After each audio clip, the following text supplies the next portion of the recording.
Do you know the experiment that proved if someone had real friends or if they had fake friends? This will be interesting. Yeah, so we all have that one friend that we know we could always rely on, but this put them all to the test. So what happened was there was a bunch of paid actors in this super sketchy building, and they just looked really messed up, and it just didn't look like the place to be. Okay. So in this building, they had a bunch of people call their best friends between 1 a.m. and 5 a.m. and they said, hey, you need to come help me. I owe $300 to these really bad people. You need to come save me and bring me $300. And you could see some of the best friends like reply like, okay, I'm on my way. Just send me your address. I'll come right now. But some of them are like, dude, I cannot help you. Like, you're on your own. You're done. I'm sure some of the friends are like, oh, sorry, I'm just really busy right now. I can't come help you. Yeah, and when the best friends that agree to do it arrive at the building, they get super scared because they see all the paid actors. And the paid actors are literally just beating each other up. And all the friends have to walk through them. And you could see some of the friends back out of the deal last minute. So they make it that far and they decide to back out. Yeah, but for the people that actually follow through, you could actually see them walk through. Do you know the dark Toy Story theory? Do not ruin Toy Story. Okay, so in Toy Story 2, we all know the main villain is Al from Al's Toy Barn, but what if I told you it's someone else? Who else? So I saw a video by Top 10 Beyond the Screen, and there's a theory that Wheezy is the true villain of Toy Story 2. What did Wheezy do? So we all know that since Wheezy's squeaker was broken, he got put on the shelf and put in the yard sale, but the theory is that it was all part of his plan. Wheezy knew that if any of the toys got put into the yard sale, Woody would be the only one to go try to save them. So he faked being broken so Woody would be forced to save him, get stuck at the yard sale,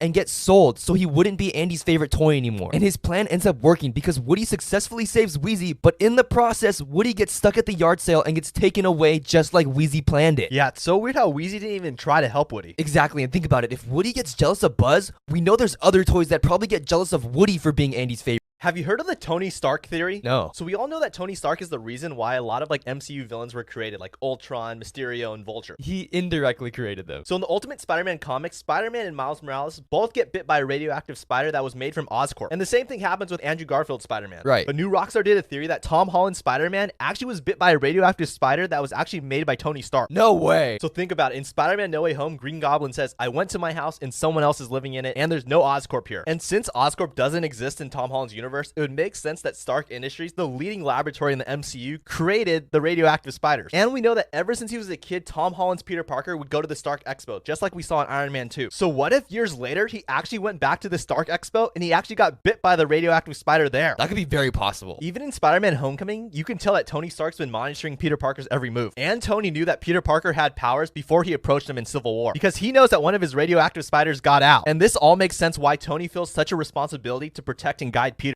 Do you know the dark Garfield theory? Garfield? Yeah, so I saw a video by Tad, I guess, and there's a really dark theory that John is actually evil. What did John do? Isn't he like Garfield's owner? Yeah, but back when the Garfield comic strips first came out in 1978, there was 4 main characters. There was Garfield, John, Odie, and Odie's owner, Lyman, who was also John's roommate. But in 1988, Lyman made his last and final appearance in the comic strips and mysteriously was just gone, and nobody knows why. That's really suspicious that they just cut him out of the comics. Yeah, everybody questioned where he went, but in the 20-year anniversary book for Garfield, the creator gave 10 explanations of where Lyman went 10 years later after he disappeared. And one of the explanations literally said, don't look in John's basement. Wait, what? John's basement? Yeah, then on the official Garfield website, they had like different games you could play. And one of them was actually a Halloween scavenger hunt in John's house. So you play as Garfield and you just go scavenge around the house to try to find different things. Have you heard of the Amazing Spider-Man 3 theory? No. So spoiler alert for everyone who hadn't seen Spider-Man No Way Home. So in Spider-Man No Way Home, Andrew Garfield says that he stopped pulling his punches after Gwen died. Basically saying that he's killed people and he's a lot darker Spider-Man now. Yeah, you can tell he's still grieving Gwen's death. Yeah, and at the end of No Way Home, we see them all go back to their own universe. But in the Morbius trailer, we see the same Oscorp building that is in Andrew Garfield's universe, showing that it actually takes place in Andrew Garfield's universe. Oh yeah, they both had the same like Oscorp logo. And in the Morbius trailer, we actually see a picture of Spider-Man on the wall with the word murderer on it. Yes, it's Toby's suit, but there's a theory that it's actually talking about Andrew Garfield's Spider-Man, because we know that Andrew Garfield's a lot darker now and he's killed people since the death of Gwen. Okay, if Spider-Man's not pulling his punches, he definitely could kill someone. Yeah, and in No Way Home, they set up a potential future story for Andrew, like when Toby tells Andrew, don't give up in finding your MJ, and how Andrew says he wants to fight an alien just like Venom. This can all be explored in Amazing Spider-Man 3. Dude, Andrew definitely deserves a third movie. It's also been rumored that Andrew Garfield has actually shot scenes for Morbius.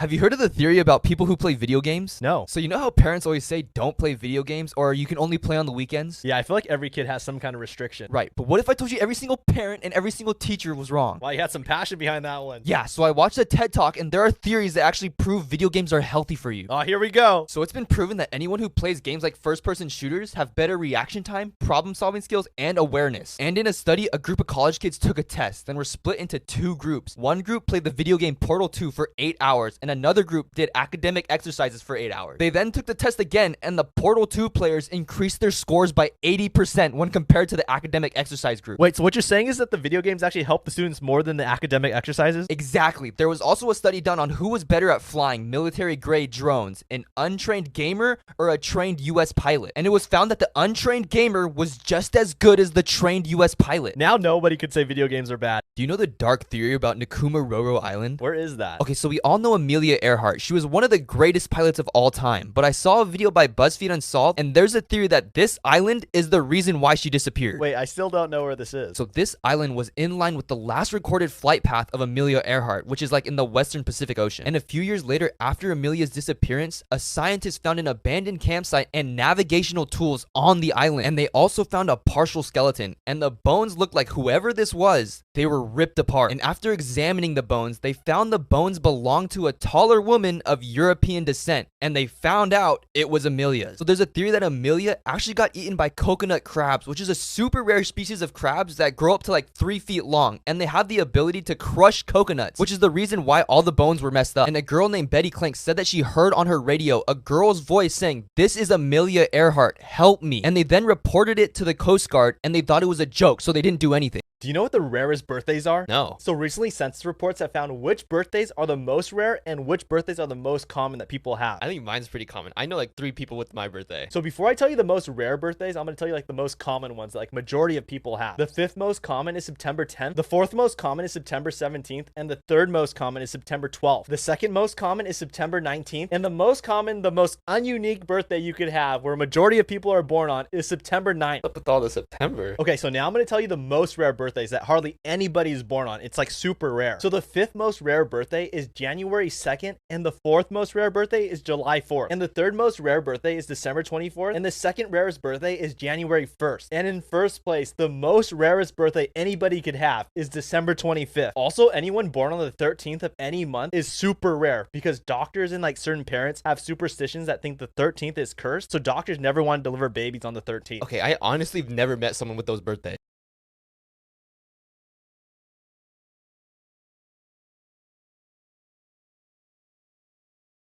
There's actually a real life person that turned into a toy doll. How can a human being turn into a doll? So there was a brother and his little sister, and his little sister was like at the age of a child. So one day the brother decided to get his little sister a gift, and he brought her home like a little doll that was dressed in red and had really short hair like cut to its shoulders. And immediately the little girl loved the toy. Like she did not put it down ever. Okay. But shortly after receiving the doll, the little girl became really sick, and she actually ended up dying from an illness. And her parents ended up cremating her body and putting her ashes next to the doll in like a little memorial. But as time went on, the brother and the parents started to realize that the doll's hair was now past its shoulders, and the house started to feel really weird inside. Wait, so the hair on the doll actually grew? Yeah, and at first they really didn't think anything of it, but then the hair got even longer. So then they decided to cut the hair to see what would happen. Like they cut it back to shoulder length, and just a few days later,